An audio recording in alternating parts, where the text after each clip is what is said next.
Question number 405, Shri Anant Kumar Hegde, not present.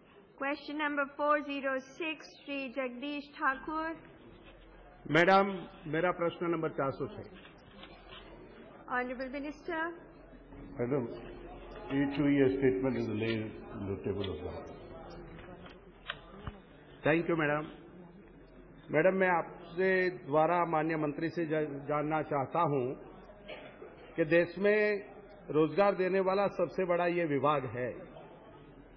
हमारे पास जो सब्जियां और फलों का उत्पादन होता है, उसमें से 2-3 चीजों को छोड़कर एप्पल, लेमन या टमाटर, ऐसी चीजों को छोड़कर उसका प्रोडक्शन जो उत्पादन होता है उसके लिए जो कोल्ड स्टोरेज होने चाहिए, ये पूरी मात्रा में नहीं है.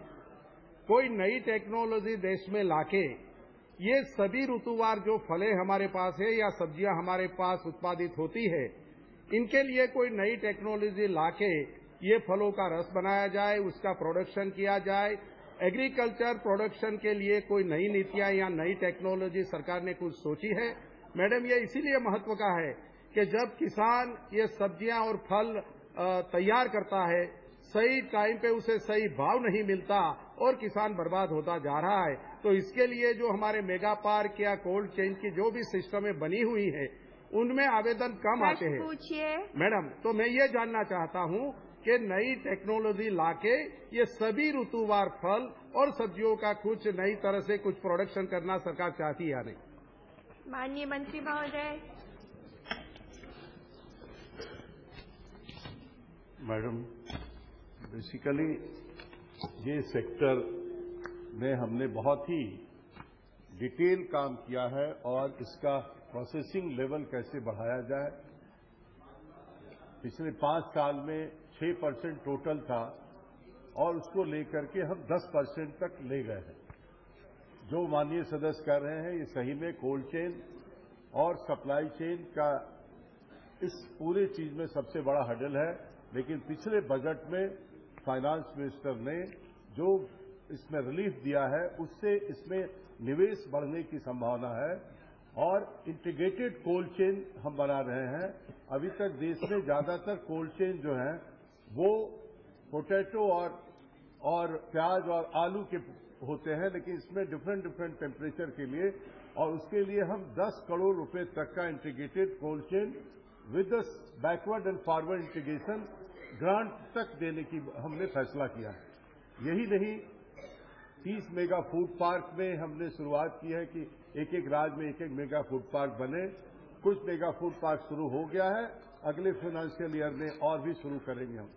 उसके पीछे भी उद्देश्य यही है कि जो किसान पैदा करता है वो प्रोसेसिंग लेवल का मटेरियल पैदा हो और क्वांटिटी पैदा हो जिससे उसका इंडस्ट्रियलाइजेशन किया जा सके, उस पर उद्योग स्थापित किया जा सके. अभी बहुत सा फ्रूट्स एंड वेजिटेबल ऐसा पैदा होता है जिसको हम प्रोसेस नहीं कर पा रहे हैं, क्योंकि उससे जैसे मैंगो अगर देखा जाए तो हम लोग के इलाके का मैंगो और दक्षिण भारत का तोतापुरी मैंगो दोनों में फर्क है.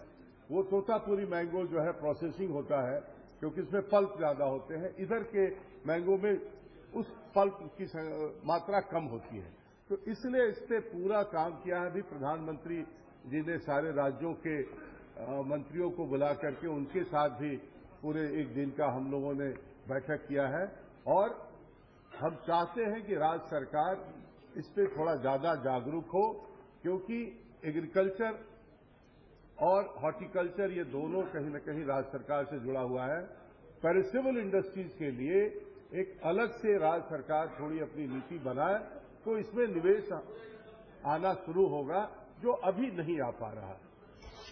धन्यवाद. आपका दूसरा पूरक प्रश्न पूछिए. धन्यवाद मैडम.